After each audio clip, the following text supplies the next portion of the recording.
جتنی بھی اللہ تبارک و تعالیٰ کی نعمتیں ہیں،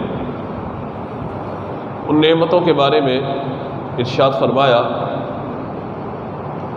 کہ وَإِن تَعُدُّوا نِعْمَةَ اللَّهِ لَا تُحْصُوهَا، وہ نعمتیں اتنی زیادہ ہیں جو اللہ تبارک و تعالیٰ نے تمہیں عطا کی ہیں، یا زمین پر اللہ نے جو بھی نعمتیں پیدا فرمائی ہیں، فرمایا کہ وَإِن تَعُدُّوا نِعْمَةَ اللَّهِ لَا تُحْصُوهَا، اگر تم چاہو کہ اللہ تبارک و تعالیٰ کی نعمتوں کو شمار کر سکو، کاؤنٹنگ کر سکو، گن سکو، تو فرمایا کہ تم انہیں شمار نہیں کر سکتے۔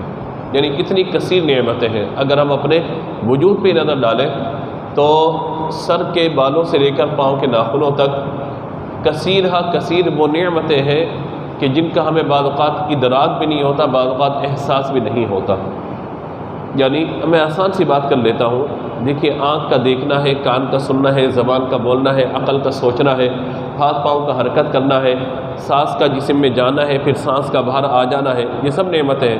غذا کا جسم میں جانا اور آسانی سے بغیر تکلیف کے جسم سے باہر نکل جانا، یہ سب اللہ تبارک و تعالیٰ کی نعمت ہے۔ لیکن میں بالکل ایک عام سی بات آپ کے سامنے عرض کرتا ہوں، ابھی ان حالات میں جب یہ کووڈ وائرس نیا آیا تھا تو ظاہر ہے کہ ڈاکٹر بھی ریسرچ کر رہے تھے، نہیں پہنچ پا رہے تھے کہ آیا بخار یہ کووڈ کی علامت ہے، نزلہ کھانسی کووڈ کی علامت ہے، یا سینے کا جام ہو جانا یہ کووڈ کی علامت ہے۔ پھر وہ مختلف ریسرچ آتی چلی گئی اور پھر نتیجہ یہ نکلا کہ جو اب لیٹسٹ ریسرچ ہے وہ یہی ہے کہ بھئی PCR کروا لیا جائے، اور اس میں ایک تو رپورٹ آ جائے گی PCR میں جو بھی ہوگا، لیکن اس کے ساتھ ساتھ اگر سونگھنے کی صلاحیت بندے کی ختم ہو گئی ہے اور منہ کا ذائقہ ختم ہو گیا ہے، یعنی وہ ٹیسٹ لیس ہو گیا بندہ کہ اس کو پتہ ہی نہیں چل رہا کہ اس کا ذائقہ کیا ہے کھانے کا، میٹھا پھیکا کیا ہے کیا نہیں ہے، یا اس کے سونگھنے کی صلاحیت ختم ہو گئی ہے، تو یہ نتیجہ کہلاتے ہے کہ بھئی یہ کرونا کے اثرات اس پر منطبق ہو چکے ہیں، یا کرونا وائرس کا شکار یہ ہو چکا ہے، جو اب نئی ریسرچ جو ہے مطلب اس وقت چل رہی ہے۔ تو کچھ لوگ مجھے ملے کہ جن سے ملاقات ہوئی جو کرونا وائرس کا شکار ہوئے، اللہ نے انہیں صحت عطا فرمائی، تو جب ان سے بات چیت ہوئی تو انہوں نے کہا کہ حضرت اللہ کی بہت ساری نعمتیں ہیں، لیکن یہ جو سونگھنا ہے نا اور منہ کا ٹیسٹ، یہ اللہ کی بہت بڑی نعمت ہے۔ میں نے کہا کیسے؟ کہا کہ ہم کھا رہے ہیں پتہ نہیں چل رہا کیا ہے، پھیکا کھا رہے ہیں کہ میٹھا کھا رہے ہیں، اس میں مرچیں کتنی ہیں، نمک کتنا ہے، ذائقہ کیا ہے پتہ نہیں چل رہا۔ تو یہ ذائقہ اور لذت جو منہ کے اعتبار سے، کھانے کے اعتبار سے، یہ بھی اللہ کی بہت بڑی نعمت ہے۔ دوسرا کہا کہ ہمیں معلوم ہی نہیں ہے کہ اگر ہم کوئی صابن سے اپنا چہرہ دھو رہے ہیں یا کوئی عطر لگا رہے ہیں، پرفیوم لگا رہے ہیں، تو خوشبو محسوس نہیں ہو رہی، کسی بھی چیز کی اسمیل ہمیں محسوس نہیں ہو رہی۔ تو یہ یاد رکھیے کہ سونگھنا اور چکھنا یہ دو چیزیں ایسے ہیں کہ جن کا ہماری زندگی سے بڑا گہرا تعلق ہے۔ اگر یہ دو چیزیں نکل جائے نا، ساری لذتیں بندے کی ختم ہو جاتی ہیں۔ تو یہ آپ اندازہ لگائیے کہ ان نعمتوں کے بارے میں کبھی غور کیا ہم نے؟ کبھی سوچا اس نعمت کے بارے میں کہ سونگھنا اللہ کی کتنی بڑی نعمت ہے؟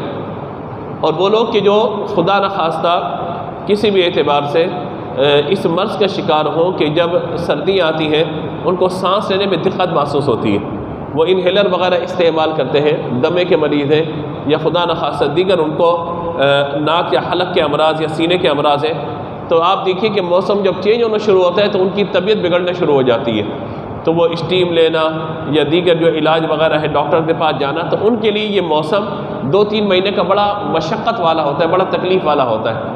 تو ہر ایک کے ساتھ کوئی نہ کوئی عارضہ، کوئی نہ کوئی عوارض اس کے ساتھ لاحق ہوتے ہیں، لیکن آپ دیکھیے کہ ہم اپنی ذات سے نکل کے اپنے دائیں بائیں دیکھیں اللہ کی کتنی نعمتیں، کتنی بڑی بڑی نعمتیں۔ وہ ایک بات کہی جاتی تھی، کہا کہ وہ ایک نوجوان کسی کے پاس پہنچا اور کہا کہ میں چاہتا ہوں فلاں جگہ میری شادی ہو جائے، تو آپ بتائیے میری شادی وہاں ہو جائے گی یا نہیں ہوگی؟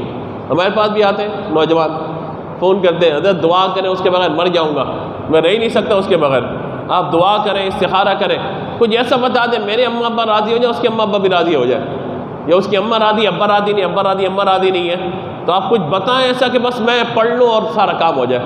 تو اسی طرح ایک شخص پہنچا نوجوان کہ مجھے بتائیے کہ فلاں سے میری شادی ہو جائے گی یا نہیں ہوگی؟ تو سامنے سے جواب بہت اچھا تھا، کہا مسئلہ شادی ہونا یا نہ ہونا نہیں ہے، مسئلہ یہ ہے، اصل بات اس میں یہ ہے کہ وہ شادی آپ کو خوشی اور سکون دے گی یا نہیں دے گی۔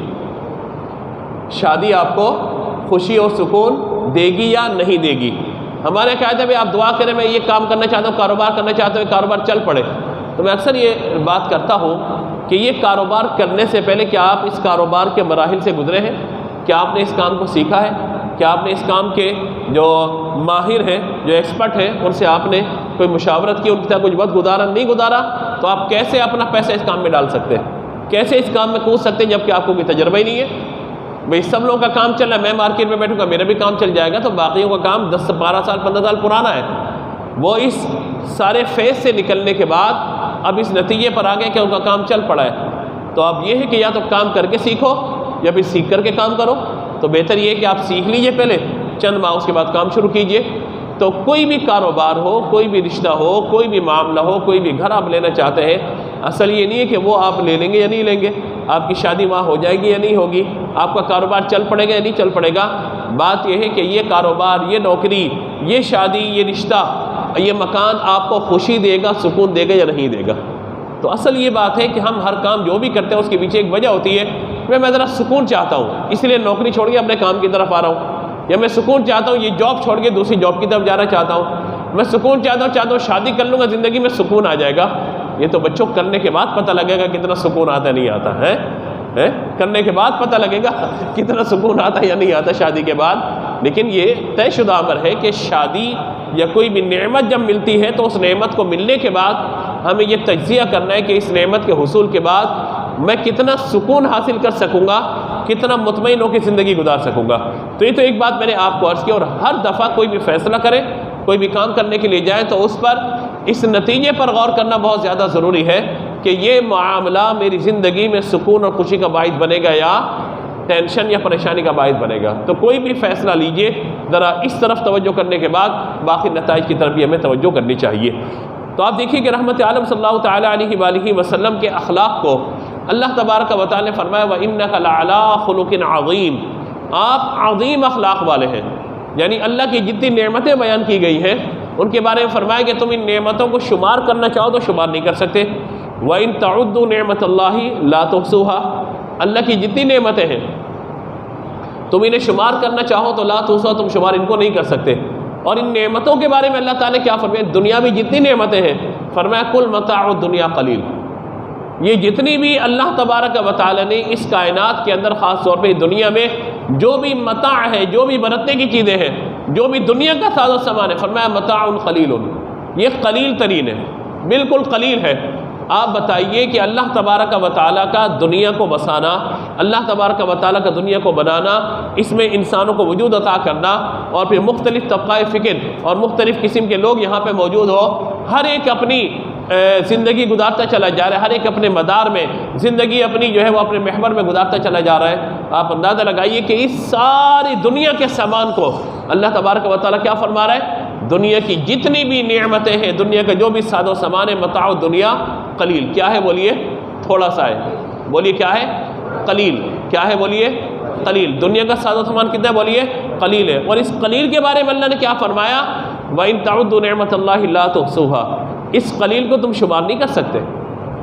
اس قلیل کو تم بولیے شمار نہیں کر سکتے، اس کا احاطہ نہیں کر سکتے. تو اندازہ لگائیے، بات سمجھانے کے لیے عرض کر رہا ہو کہ جب اس متاع قلیل کو ہم شمار نہیں کر سکتے، یہ اللہ تبارک و تعالیٰ کا بنایا ہوا نظام، یہ کائنات، اللہ تبارک و تعالیٰ نے دنیا میں جو بھی ساز و سامان پیدا فرمایا، اس قلیل کو شمار نہیں کر سکتے. تو جب اللہ تبارک و تعالیٰ اپنے محبوب کے لیے فرمائے وَإِنَّكَ لَعَلَىٰ خُلُقٍ عَظِيمٍ، آپ عظیم اخلاق والے ہیں، جب ہم قلیل کو شمار نہیں کر سکتے تو حضور کے عظیم اخلاق کو کیسے شمار کر سکتے؟ تو حضور کے عظیم اخلاق کو ہم کیسے شمار کر سکتے؟ اس لیے فرمایا کہ اعلیٰ حضرت رحمۃ اللہ تعالیٰ علیہ نے تیرے خلق کو حق نے عظیم کہا، تیری خلق کو حق نے جمیل کیا، کوئی تجھ سا ہوا ہے نہ ہوگا شہا، مجھے خالق حسن و ادا کی قسم. یعنی اللہ تبارک و تعالیٰ کی قسم کہ حضور نہ آپ جیسا اخلاق میں کوئی ہے خلق کے اعتبار سے، اور نہ ہی آپ کی تخلیق کے اعتبار سے کوئی ہے. آپ تخلیق میں بھی بے مثل و بے مثال ہیں اور اخلاق میں بھی بے مثل و بے مثال ہیں. تخلیق یعنی سراپا وجود کے اعتبار سے، اور پھر اپنی عادات کے اعتبار سے بھی رحمت عالم صلی اللہ تعالیٰ علیہ وآلہ وسلم جیسا بولیے کوئی نہیں ہے. اس لیے ہم یہ کہتے ہیں نا، جیسے میرے سرکار ہیں ایسا نہیں کوئی۔ وجہ کیا ہے؟ اللہ تبارک و تعالیٰ نے جو اخلاق کا عظیم ترین درجہ ہو سکتا تھا وہ رحمت عالم صلی اللہ تعالیٰ علیہ وآلہ وسلم کی ذات پر مکمل فرما دیا۔ اور یہ بھی کہا گیا کہ اخلاق کو اخلاق اسی لیے کہا جاتا ہے کہ اللہ تبارک و تعالیٰ نے وہ حضور کی ذات پہ پیدا فرما دیا، اور حضور سے بڑھ کے اللہ تبارک و تعالیٰ کی مخلوق میں کوئی بھی اخلاق والا نہیں ہے، کسی کا اخلاق حضور سے بہتر نہیں ہے۔ گویا کہ تاجدار رسالت صلی اللہ تعالیٰ علیہ وآلہ وسلم اس اعتبار سے قابل تعریف ہے اور پسندیدہ افعال و اخلاق والے ہیں کہ حضور صلی اللہ تعالیٰ علیہ وآلہ وسلم کی شان یہ ہے کہ دیکھیے بلا تکلف حضور سے افعال صادر ہوتے ہیں۔ یعنی بلا تکلف کا مطلب کیا ہے کہ اگر ہم اور آپ کہیں موجود ہوں اور ہمارا لہجہ بہتر نہ ہو، ہماری گفتگو بہتر نہ ہو، اب سامنے کوئی معزز شخص موجود ہے، ہم کوشش کرتے ہیں کہ اچھے الفاظ میں اس سے بات چیت کریں۔ تکلف یعنی ہم تکلفاً اس چیز کو اختیار کرتے ہیں کہ ہم اس چیز کو اچھی طرح کر سکیں۔ اگر سخاوت کا مزاج نہیں اور کہیں دینا پڑ جائے تو تکلفاً جو ہے مطلب نکال کے دینا پڑتا ہے۔ بہادری نہیں ہے لیکن اگر کہیں بہادری دکھانی پڑ جائے تو پھر تکلفاً یہ عادتیں ہم سے جو وہ صادر ہوتی ہیں۔ سبحان اللہ، رحمت عالم صلی اللہ تعالیٰ علیہ وآلہ وسلم کا معاملہ یہ ہے کہ آپ تکلفاً کوئی کام نہیں کرتے، اللہ تعالیٰ نے آپ کی عادات کریمہ میں ان چیزوں کو ودیت فرما دیا ہے۔ یعنی ایسا نہیں ہے کہ حضور کسی کو دیکھ کر اپنا اخلاق بہتر کرے، حضور کسی کو دیکھ کر اس کے ساتھ حلم و بردباری کا معاملہ کرے، حضور کسی کو دیکھ کر قناعت کا معاملہ اختیار کرے، حضور کسی کو دیکھ کر اپنی زبان سے اچھی بات نکالے، ایسا نہیں ہے، بلکہ اخلاق حضور کی بارگاہ میں اس طرح حاضر ہو چکا ہے کہ بلا تکلف حضور کی بارگاہ سے افعال صادر ہوتے رہتے ہیں، کوئی تکلف نہیں کرتے رحمت عالم صلی اللہ تعالیٰ علیہ وآلہ وسلم۔ اس لیے آپ یہ دیکھیے کہ حلم و صبر یعنی ایک ہے حلم برداشت کرنا اور دوسرا صبر کر لینا، اور اسی کو آگے بیان فرمایا گیا کہ قناعت اور تمام اخلاقان عاقلان، یعنی مطلب یہ ہے کہ تمام لوگوں کی عقلوں کو جمع کیا جائے، تمام انسانوں کی۔ ظاہر اخلاق اسی وقت ہو رہے ہیں جب بندے کے پاس عقل ہوگی، اگر عقل نہیں ہے تو اخلاق کہاں سے آ گیا؟ بندہ سمجھدار نہیں ہے تو اچھی بات کیسے کرے گا؟ اگر تمہیں عقل نہیں ہے تو پھر دائرے کے وہ الٹی سیدھی باتیں کرتا رہے گا۔ ہمارے وزیر اعظم صاحب کی طرح کبھی کچھ بات، کبھی کچھ بات، کبھی کچھ بات، کبھی کوئی بات۔ فرانس کے سفیر کو نکالو، معاہدہ کر لو، پھر کہتے ہیں نکالا تو ہمارا کیا بنے گا؟ ہے جی، بات سمجھ رہے ہیں؟ میں اشارہ کر کے بات آگے جا رہا ہوں۔ فرانس کے سفیر کو نکالو، معاہدہ کر لو، معاہدہ کرنے کے بعد کام نہیں نکال سکتے اسے۔ پھر ماہ رمضان میں سحری کے اوقات میں پوری رات بیٹھ کے ہاتھ جوڑ کے منتیں کر کے پاؤں پکڑ کے اللہ کے واسطے دھرنا ختم کرو، معاہدہ کرو، جو آپ کہو گے ہم کریں گے۔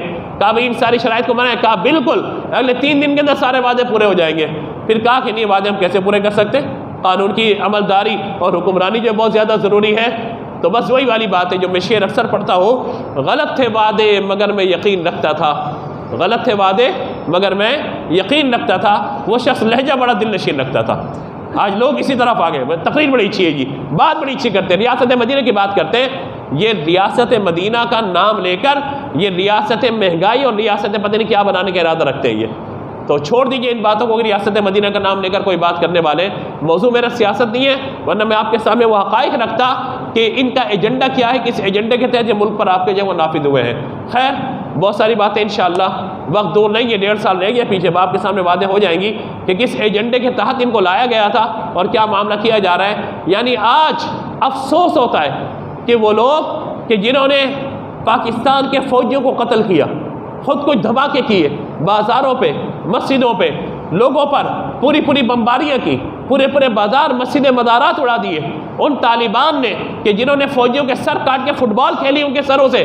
آج آپ کا جو ہے مطلب پرائم منسٹر یہ کہتا ہے کہ جناب ان سے مذاکرات کیے جائیں گے، عام معافی کا اعلان کیا جائے گا، ان سے مذاکرات کر کے عام معافی کا اعلان کیا جائے گا۔ یعنی جو آپ کے سامنے دہشت گردی کے ساتھ کھڑا ہو جائے، آپ پر خود کو حملے کرے، اپنی طاقت آپ کے سامنے ظاہر کرے اور آپ سے بات کرنے کے لیے تیار نہ ہو، آپ کہتے ہیں جناب آئیے ہم آپ سے بات کرتے ہیں، ہم آپ کو معافی کا اعلان کرتے ہیں، آپ کو جو چاہیے ہم فیسیلیٹیٹ کریں گے۔ یہاں تک کہ پوری دنیا کے لیے اصول وضع کیے گئے کہ جناب کوئی بھی شخص اگر دوسرے ملک کے اندر جا رہا ہے تو وہ کووڈ کا ٹیسٹ کروائے گا، PCR کروائے گا، پھر داخل ہوگا۔ کر آپ شیخ رشید صاحب کا بیان سنیے، شاہ محمود قریشی صاحب کا بیان سنیے، وہ کہتے ہیں جناب افغان بارڈر ہم کھول دیں گے اور 3 مہینے تک جو لوگ آتے چلے جائیں گے ان کے لیے PCR کی شرط بھی ہم ختم کر دیں گے۔ سبحان اللہ! تو آپ پھر اپنے آپ کو کورونا فری کیسے کر سکتے ہیں ملک کو؟ لائیے چھوڑ دیجئے، ساری سرحدیں کھول دیجئے۔ تو اپنوں کے لیے قانون کچھ اور ہے اور جو آپ کے سامنے خود کو جیکٹ پہن کے کھڑا ہو جائے اس کے لیے قانون کچھ اور ہے۔ اس کا مطلب ہے کہ یہ ہمارے جو پرائم منسٹر صاحب ہیں وہ ڈنڈے کے علاوہ کوئی اور زبان نہیں سمجھتے، تو لہٰذا ظاہر ہے کہ جب آپ لوگوں سے جھوٹ بولیں گے، لوگوں سے غلط بیانی کریں گے، ان کے وعدوں پر عمل درآمد نہیں کریں گے، تو ظاہر ہے کہ پھر احتجاج ہوں گے، پھر لوگ دھرنے دیں گے، پھر طاقت کے ذریعے آپ سے اپنی بات منوائیں گے، اور انشاءاللہ وہ وقت دور نہیں کہ ان لوگوں کو فرانس کے سفیر کو بھی نکالنا پڑے گا، اور ناموس رسالت کے قانون کو انشاءاللہ اپنی اصلی حالت میں باقی رکھنے پر انشاءاللہ ان کو مجبور کر دیں گے انشاءاللہ۔ وجہ کیا ہے کہ دو ہی باتیں تو ایک ناموس رسالت کا قانون، ختم نبوت کا، باقی میرے اور آپ کے پاس ہے کیا؟ اور کچھ ہے ہی نہیں ہمارے پاس، تو لہذا چیزوں کو سمجھنا چاہیے۔ نبی مکرم صلی اللہ تعالیٰ علیہ وآلہ وسلم کے اخلاق حسنہ کی میں بات کر رہا تھا، یعنی حلم، برداشت، بردباری اور ان تمام چیزوں کو جمع کرنا، اور پھر کہا گیا کہ جب عقل ہوتی ہے تبھی انسان اچھے فیصلے کرتا ہے، جب عقل ہوتی ہے تبھی اس کے اندر حلم پیدا ہوتا ہے، جب عقل ہوتی ہے تبھی وہ اچھے اخلاق کا مظاہرہ کرتا ہے۔ حضرت شیخ عبدالحق محدث دہلوی رحمۃ اللہ تعالیٰ علیہ بڑی پیاری بات ارشاد فرماتے ہیں کہ اللہ رب العزت جل جلالہ نے تمام مخلوقات کی جو عقلیں ہیں، اگر ان کو 100 حصوں میں ہم شمار کریں کہ اللہ نے تمام مخلوقات کو 100 حصے عقل عطا فرمائی ہے، فرماتے ہیں کہ اگر ان سب کو جمع کیا جائے ان 100 کو، تو کہتے ہیں کہ 999 حصے اللہ تعالیٰ نے عقل کے اپنے محبوب علیہ الصلوۃ والسلام کو عطا فرمائے، اور ایک حصہ عقل کا باقی تمام مخلوق کو عطا فرمایا۔ تو آپ دیکھیے حضور کی عقل مبارکہ کس درجے پر ہوگی، کمال درجے کی آپ کی عقل مبارکہ۔ اسی لیے رحمت عالم صلی اللہ تعالیٰ علیہ وآلہ وسلم نے جو بات ارشاد فرمائی اخلاق کے بارے میں، عام لوگ اس کو اخلاق پڑھ دیتے ہیں، اخلاق کوئی لفظ نہیں ہوتا، یہ کیا ہوتا ہے؟ حسن اخلاق۔ کیا ہوتا ہے؟ حسن اخلاق۔ اس بارے میں رحمت عالم صلی اللہ تعالیٰ علیہ وآلہ وسلم نے فرمایا، حضرت جابر بن سمرہ رضی اللہ تعالیٰ عنہ روایت کرتے ہیں کہ رحمت عالم صلی اللہ تعالیٰ علیہ وآلہ وسلم نے فرمایا کہ مسلمانوں میں سب سے زیادہ بہتر وہ شخص ہے جو اچھے اخلاق والا ہے۔ دوسری روایت میں ارشاد فرمایا، حضرت ابو ہریرہ رضی اللہ تعالیٰ عنہ روایت کرتے ہیں کہ حضور اقدس صلی اللہ تعالیٰ علیہ وآلہ وسلم ارشاد فرمایا، ایک وہ شخص ہے جو دن میں روزہ رکھتا ہے اور رات میں قیام کرتا ہے، اللہ تعالیٰ اسے بہترین اجر عطا فرماتا ہے جو دن میں روزہ رکھنے والا ہو اور رات میں قیام کرنے والا، یعنی قائم اللیل ہو صائم الدہر ہو۔ لیکن کہا کہ اگر کوئی شخص حسن اخلاق والا ہے، اللہ تبارک و تعالیٰ اس اخلاق کی برکت سے اسے بھی درجے کا ثواب عطا فرما دیتا ہے، یا فرمایا اخلاق میں وہ بعض اوقات اس درجے سے بڑھ جاتا ہے۔ تیسری بات نبی مکرم علیہ الصلوۃ والسلام نے ارشاد فرمائی، فرمایا میزان عمل میں جب اعمال تولے جا رہے ہوں گے، بندے کے اعمال میں حسن اخلاق سے بڑھ کر کوئی وزنی چیز نہیں ہوگی۔ ہمارے یہاں گالی ہے، ہمارے یہاں گفتار ہے، ہمارے یہاں بے تہذیبی ہے، ہمارے یہاں بدتمیزی ہے، ہمارے یہاں بری باتیں ہیں، یہ نام اعمال میں انتہائی بری معاملات ہیں، لیکن رحمت عالم صلی اللہ تعالیٰ علیہ وآلہ وسلم توجہ کیا دلائی ہے، اخلاق اگر بہتر ہے اور اگر گناہوں کا پلڑا بلندی پر ہے اور اخلاق کو اگر ڈال دیا جائے گا، اللہ تبارک و تعالیٰ اس اخلاق کی برکت سے نیکیوں کے پلڑے میں وزن پیدا فرما دے گا۔ چوتھی بات، اور اسی میں ہم گفتگو انشاءاللہ مکمل فرمائیں گے، حضور اکرم صلی اللہ تعالیٰ علیہ وآلہ وسلم ارشاد فرمایا، عبداللہ بن عمر رضی اللہ تعالیٰ روایت کرتے ہیں کہ حضور نے 3 مرتبہ ارشاد فرمایا، صحابہ میں تمہیں اس شخص کے بارے میں نہ بتاؤں جو قیامت کے دن تم میں مجھے سب سے زیادہ محبوب ہوگا اور میری مجلس میں سب سے زیادہ میرے قریب ہوگا۔ اب جو شخص چاہے کہ حضور کے قریب ہو جائے، دائرے کے میدان محشر کی جو تکالیف ہیں، پریشانیاں ہیں، ان سے نجات حاصل کرنے والا وہی شخص ہوگا جو حضور کے قریب ہوگا۔ بھئی کچھ ملے نہ ملے حضور کی زیارت تو مل رہی ہوگی، کچھ ہو نہ ہو حضور کا دیدار تو ہو رہا ہوگا، کچھ ہو نہ ہو حضور کے لوائے حمد کے سائے تلے تو بندہ موجود ہوگا، تو کہا سب سے قریب وہ شخص ہوگا۔ میں تمہیں بتا دوں کون ہوگا سب سے قریب وہ شخص، حضور فرماتے ہیں 3 مرتبہ۔ معلوم ہے صحابہ جانتے ہو سب سے قریب قیامت کے دن میرے کون شخص ہوگا، یا میری مجلس میں سب سے زیادہ قریب کون ہوگا؟ کہتے ہیں کہ ہم نے عرض کیا کہ اللہ تعالیٰ و رسول عالم، اللہ اس کا رسول زیادہ بہتر جاننے والے ہیں، حضور ہمیں خبر دیجئے کون ہوگا؟ ارشاد فرمایا وہ شخص ہوگا جس کے اخلاق تم میں سب سے زیادہ بہتر ہوں گے۔ اخلاق سب سے زیادہ بہتر ہونا، آج ہمارے حسن اخلاق یہ ختم ہوتا چلا جا رہا ہے۔ اچھی بات کرنا یہ ہماری زبانوں میں ناپید ہو گیا، اچھی بات نہیں کی جاتی، اچھا مشورہ نہیں دیا جاتا۔ کوئی اگر ہم سے کوئی بات کرنے لگے ہم بحث پر اتر آتے ہیں، ہم اس کے ساتھ بدتمیزی پر اتر آتے ہیں، ہم بات کرتے ہوئے دوسرے کی عزت نفس کو مجروح کر دینے کے عادی ہو چکے ہیں۔ یاد رکھیے گا ہمارے آقا صلی اللہ تعالیٰ علیہ وآلہ وسلم کی خدمت میں حضرت انس رضی اللہ تعالیٰ عنہ تشریف فرماتے ہیں، یہ حضور کے خادم خاص تھے، عمر کم تھی ان کی والدہ حضور کے بعد لے کر آئی تھی کہ حضور آپ ان کو اپنی خدمت پہ رکھیے. ان کا گزارا، یعنی یہ تھی ان کی والدہ تھی، ان کا گزارا اس بات پر ہوتا تھا کہ حضور روزانہ کوئی نہ کوئی کھانا ان کو دے دیا کرتے تھے اور یہ اپنی والدہ کے پاس لے جا کر اس کھانے کو کھا لیا کرتے تھے. باقی کوئی ذریعہ آمدن وغیرہ نہ تھا، کوئی بھی ان کی کفالت کا سلسلہ نہ تھا. کہتے ہیں کہ جب ایسا شخص کوئی ہو کہ جو آپ کے احسانات کے بوجھ تلے دبا ہوا ہو تو آپ بتائیے کہ اس کے ساتھ پھر رویہ عام لوگوں کا کیا ہوتا ہے کہ نکال دوں تو یہ بھگا دوں یہاں سے، کوئی تیری اوقات پوچھنے والا نہیں ہوگا، میرے ٹکڑوں میں پل ہے. یہ لہجے ہوتے ہیں ہمارے بعض اوقات. لیکن سبحان اللہ حضور کی ذات مبارکہ، کیونکہ عالم کے اندر اخلاق اگر انتہا پر کوئی ہے تو حضور صلی اللہ تعالیٰ علیہ وسلم کی بارگاہ میں حضور نے اخلاق نے حاضری دی ہے. حضرت انس کہتے ہیں میں 10 سال تک حضور کی خدمت میں رہا. کتنے سال تک؟ آواز سے بولیے ذرا. 10 سال تک حضور کی خدمت میں رہا. کہتے ہیں کہ مجھ سے خطا بھی ہو جاتی تھی، مجھ سے غلطی بھی ہو جاتی تھی، کوئی نقصان بھی ہو جاتا تھا، بعض اوقات میں کوئی کام کر جاتا تھا، بعض اوقات کسی کام میں کوتاہی بھی ہو جاتی تھی. دائرے عمر کم ہے اور یہ معاملہ سارے کا سارا 10 سال تک دائرے کوئی کس کے ساتھ رہے گا تو دائرے کے اچھائیاں برائیاں کمی کوتاہی ہر چیز سامنے آ جائے گی. وہ کہتے ہیں کہ میں حضور صلی اللہ تعالیٰ علیہ وسلم خدمت میں رہا، باوجود میری کمی کوتاہی کے، باوجود میرے کاموں میں کمی کے، حضور صلی اللہ تعالیٰ علیہ وسلم نے 10 سال میں کبھی مجھے اف تک نہیں فرمایا. کبھی یہ نہیں فرمایا انس تم نے یہ کام تمہیں کہا تھا تم نے کیوں نہیں کیا، اور یہ کبھی نہیں کہا یہ کام جو ہے تم نے کیوں کر لیا، میں نے تمہیں کہا نہیں تھا. کہتے ہیں کہ بس حضور صلی اللہ تعالیٰ علیہ وسلم کا اخلاق یہ تھا کہ 10 سال گزر گئے حضور نے کبھی مجھے اف تک نہیں فرمایا. ڈانٹنا اور اپنی آنکھیں نکال کے گور کے دیکھنا تو بہت دور کی بات ہے، حضور نے اف تک نہیں فرمایا. اور وجہ کیا تھی؟ آج دیکھیے کہ ہم اخلاق کے اعتبار سے گھر سے باہر بہت اچھے، لوگ کہتے ہیں بڑا اچھا اخلاق ہے، یہ بڑے اچھے ملنسار ہیں. گھر پہ جاتے تو بیگم کے سامنے تو کیا اخلاق ہمارا، تو پھر اس کے اخلاق کے متقاضی ہوتے ہیں کہ اچھے انداز سے باتیں کر لے بیوی ہم سے. اللہ اکبر. رحمت عالم صلی اللہ تعالیٰ علیہ وسلم کی کثیر ازواج، روایات کے اعتبار سے 11 پر سب کا اتفاق ہوا. ان ازواج مطہرات کا معاملہ کیا دیکھیں، اور خاص طور پر حضرت سیدہ عائشہ صدیقہ رضی اللہ تعالیٰ عنہ سے پوچھا گیا تھا حضور کا اخلاق کیا تھا. یعنی باہر والے تو گواہی دیتے اچھے ہیں، گھر کی گواہی کیا چاہیے، اور اگر بیوی کسی کام کی گواہی دے تو سبحان اللہ کیا بات ہے. وہ ہمارے استاد ایک مثال سنایا کرتے تھے، کہتے تھے کہ ایک شیخ تھے، ان کو یہ کرامت تھی کہ وہ ہوا میں اڑا کرتے تھے.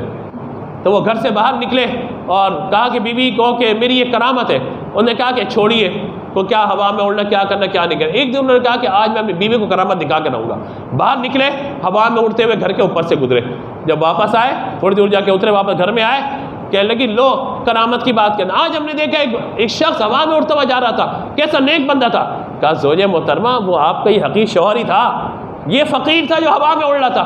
نے کہا اچھا آئے ہائے، میں کہوں تبھی ٹیڑھا ٹیڑھا کیوں اڑ رہے تھے آپ. تو بیگم کا معاملہ تو یہ کہ اسے کوئی بات کو قبول ہی نہیں کرنا. لیکن آپ اندازہ لگائیے کہ رحمت عالم صلی اللہ تعالیٰ علیہ وسلم کی کثیر ازواج، ہماری ایک بیوی ہوتی ہے وہ ہم سے نہیں سنبھلتی ہیں، وہ پتہ نہیں کیا کیا باتیں کرتی رہتے ہیں، مجھ سے کیا بات کرتے رہتے ہیں. اخلاق کے اعتبار سے میں بات کر رہا ہوں. لیکن حضور کی شان یہ ہے گھر میں کیسے اخلاق والے، باہر تو ہے ہی ہے، حضور گھر میں کیسے اخلاق والے. حضرت عائشہ صدیقہ رضی اللہ تعالیٰ عنہ سے پوچھا گیا تھا حضور کے اخلاق کے بارے میں آپ کچھ بتائیے. آپ نے فرمایا کانا خلقہ القرآن. کیا تم نے قرآن نہیں پڑھا؟ کیا مطلب؟ کیا قرآن میں اخلاق کی جتنی باتیں بیان کی گئی ہیں وہ تمام کی تمام حضور کی ذات مبارکہ کے اندر موجود ہے. تو اندازہ لگائی حضور کتنے بلند اخلاق والے، کتنے بلند اخلاق والے. اسی لیے آج امت کو ضرورت ہے اس بات کی کہ اپنے نبی کی پیروی کرے. اخلاق کے بارے میں، کردار کے بارے میں وعدہ کرو تو پورا کرو، جب بات کرو تو اچھے انداز سے کرو. گالی گلوچ گفتار یہ یاد رکھیے غیبتیں بہتان تراشی مسلمان کا شیوہ نہیں ہے.